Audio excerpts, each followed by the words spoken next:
नाराजगी जाहिर कर रही है, अब प्रोटेस्ट करने की बात कर रही है। 17 को कह रहे हैं कि पूरे देश में प्रोटेस्ट करेंगे। उसके बाद कांग्रेस के लीडर का भी उसके समर्थन में बयान आया। राशिद अल्वी का क्या कहेंगे इस विषय पर? ज्वाइंट पार्लियामेंट्री कमेटी एंड वक्त में, जिसमें all India Muslim personal law board को हमने विटनेस के रूप में बुलाया और उनकी बातों को हमने रिकॉर्ड किया, उनसे हमने रिटर्न भी उनके लिए, और उस पर हमारी कमेटी ने विचार किया और हमने रिपोर्ट भी 1 महीना पहले दे दी। और 1 महीने उस रिपोर्ट को पब्लिक डोमेन में आने के बाद, जहां सब स्वागत कर रहे हैं, एक बहुत अच्छी रिपोर्ट आई है।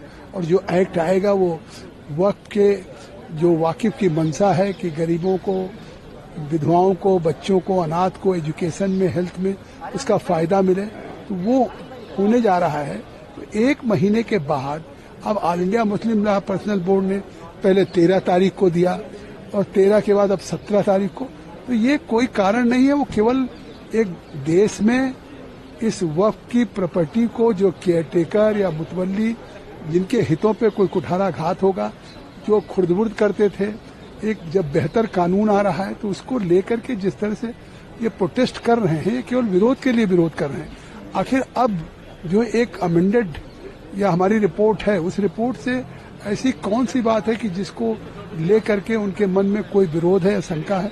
कोई अगर ऐसा है तो उस रिपोर्ट को पढ़ ले तो सारी बातों का समाधान हो जाएगा। लेकिन सर, सवाल ये है कि कह रहे कि शाहीन बाग की तरह जगह जगह हम प्रोटेस्ट करेंगे। इससे तो क्या मैसेज जा रहा है? क्योंकि एक तरफ तो सरकार समझाने की कोशिश करे कि this is not against the Muslim, और दूसरी तरफ ये मुस्लिम समुदाय से ही जो ऐसे ये वोट्स हैं। अब इसका क्या करेंगे कि अगर हम पूरे देश को शाहीन बाग बनाएंगे? कोई कहते थे आर्टिकल 370, 35 ये खत्म होगा तो जम्मू कश्मीर में खून की नदियां बह जाएंगी। तो ऐसे कुछ लोग हैं जो देश में इस तरह की अफवाह या देश में इस तरह का एक माहौल पैदा करना चाहते हैं।